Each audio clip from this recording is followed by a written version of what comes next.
I sit here, staring at the coffee table, trying to make sense of everything. A part of me still refuses to believe it even though all the signs were there. It's like trying to understand a story that's been unfolding in slow motion, and I only realized the truth when it was already too late. It wasn't always like this though. The first few years of our marriage were good. Sure, we had our issues, who doesn't? But those early years were filled with hope. Then came the rough patches. Sarah went through a difficult phase with drugs and alcohol, but I stood by her, loving her and ready to fight for us.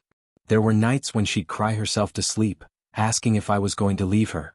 I'd assure her I wasn't going anywhere, that I was there for her. And when she made the decision to get clean, I thought we'd overcome the worst of it. But I was wrong. About 2 years ago, our intimacy began to fade. At first, I tried to explain it away. Work was stressful. We had been through a lot. I convinced myself it was just a phase. I made an effort to be the loving husband. Dinner dates, surprise flowers, even planning weekend getaways to reconnect. But nothing seemed to work. Sarah was always too tired, always too busy. I would ask her, "Are we okay? I feel like there's distance between us," and she'd just look at me and say, "I'm just not in the mood, Dylan." It's not you. It's everything else. I didn't get it. I kept pushing, trying different things, wondering if it was my fault, if I wasn't doing enough. And then she started talking about Bruce. It started out innocently, just casual mentions here and there. Bruce said the funniest thing at work today, or Bruce's idea really helped with that problem. At first, I didn't think much of it. She worked in banking and she was good at her job. But then it became more frequent. Every conversation seemed to circle back to him. One evening we were having dinner, just the two of us. I tried to crack a joke to lighten the mood, but Sarah wasn't paying attention. She was scrolling through her phone, only looking up to say, "Oh, Bruce is so funny. He just sent me this meme." I froze, fork halfway to my mouth. Bruce again. I paused, trying to keep my cool.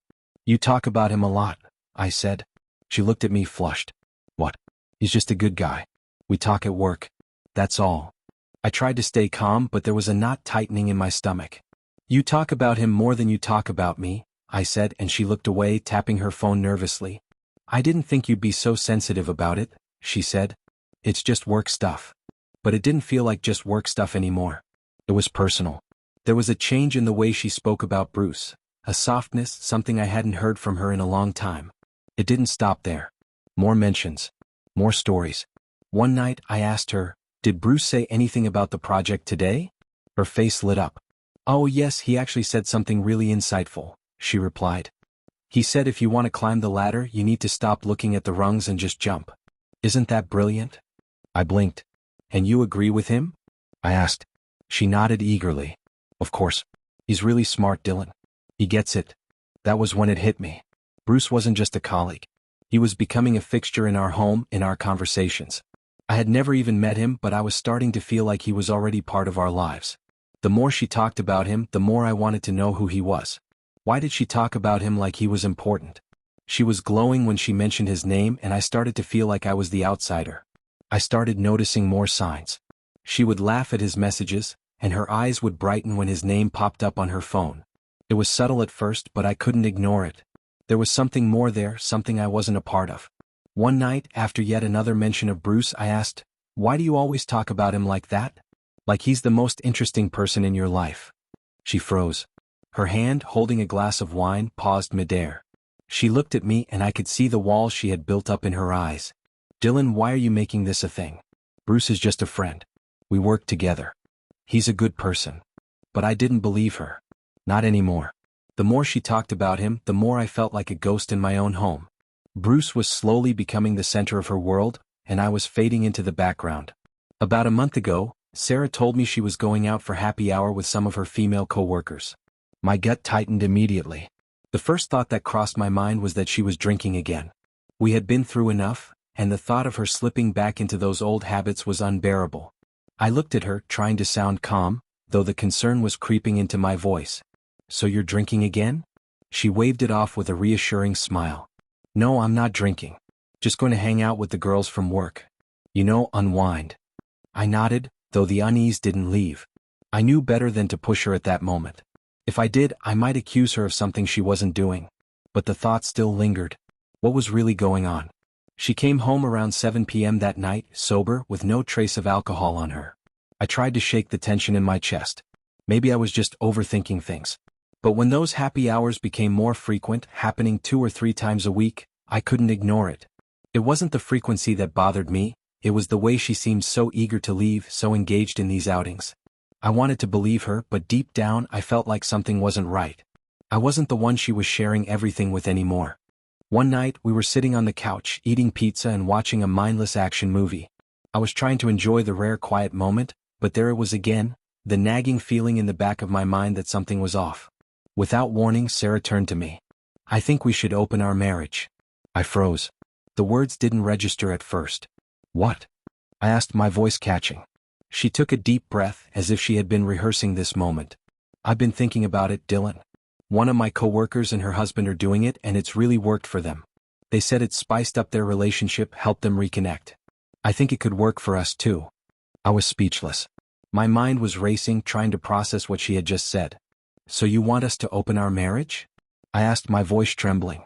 She nodded. "Yeah, I think it could be good for us. We've been through so much, and maybe this could help us find something new. We could both explore new connections, and we wouldn't have to hide anything from each other. It could make things better." I stared at her, feeling numb. I couldn't respond right away. I wasn't sure what to say. I just knew this wasn't something that came out of nowhere. She had been thinking about it for a while.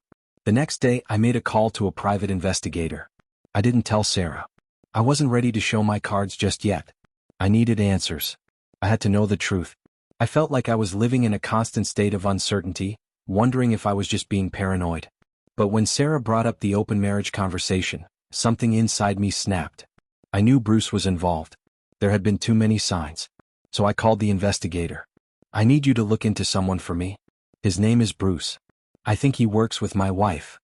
I could feel the sinking feeling in my stomach, but I pushed it down. I needed answers. I couldn't keep living in this limbo, unsure of what was really happening. The increasing frequency of Sarah's happy hours and the way she seemed so distant started to feel off.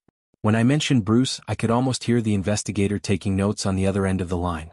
He said he'd look into it, and I waited. In the meantime, I wasn't idle. I consulted a divorce lawyer.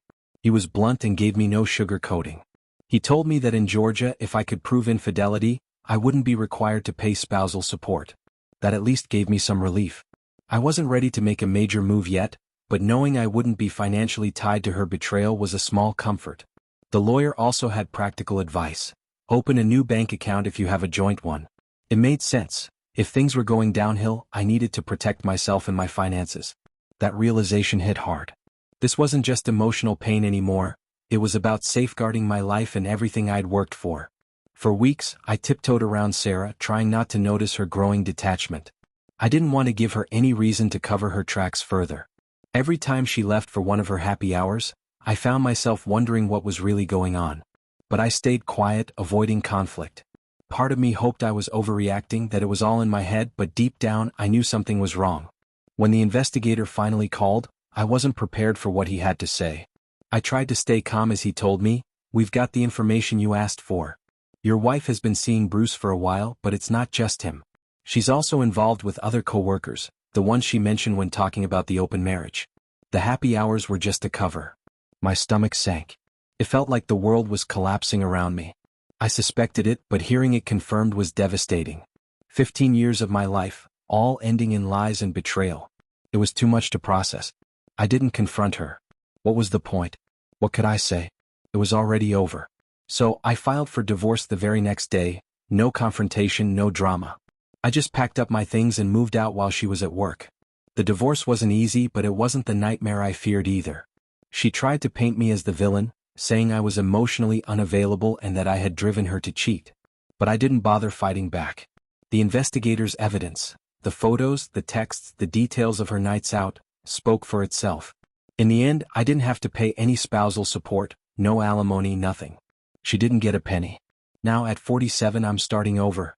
Feels strange. After so many years with someone, it's like I don't know who I am without her.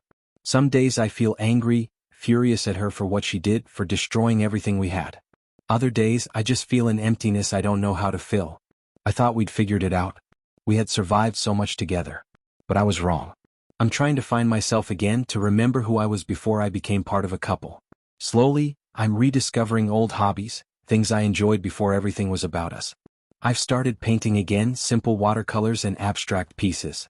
It's something just for me, something that's mine alone. I've also begun reconnecting with old friends, the ones I drifted away from while focused on Sarah and me. There are good days and bad days. Some mornings I wake up feeling okay, like I can laugh with a friend, enjoy a meal and forget the pain for a while. But then, there are days when grief hits me like a wave and I miss her more than I can handle. It's physical, this ache of missing the life we had. But I remind myself that those moments, the ones that felt safe, were built on lies. They weren't real. At times I feel anger flare up. I want to scream at her, demand answers. Why did she do this to me? But I stop myself. It won't bring back what we had. It won't fix anything. And anyway, I'm not the person I was when I first learned the truth. That guy wanted to fix everything. I don't anymore. I'm slowly letting go of the anger, bit by bit, and focusing on healing. It's not easy, but I've started therapy and it's helping. It's not simple to open up to a stranger, but I'm learning to process the anger, the sadness, and the confusion. I don't know what the future holds. Maybe I'll find love again someday, or maybe I won't. The idea of starting over with someone else is both scary and exciting, but right now I'm focusing on myself. Some days it feels like I'm failing. Like I'll never get over this. But other days I see glimmers of hope. I'm taking it one step at a time, learning how to be okay on my own. It's a journey, but I'm hopeful. 8 months after the divorce, I received a message from one of Sarah's old friends. It surprised me because we hadn't been close and I hadn't heard from her in a while. The message was casual at first, but then it dropped the bombshell. Sarah and Bruce had split up. He'd moved on to someone else and Sarah was left alone, having to start over in a new town. I wasn't happy to hear about her suffering, but part of me felt like it was justice. She had hurt me so deeply, and now she was on the receiving end of that same pain. The message continued, saying Sarah had tried to reach out to me multiple times, calls, texts, emails.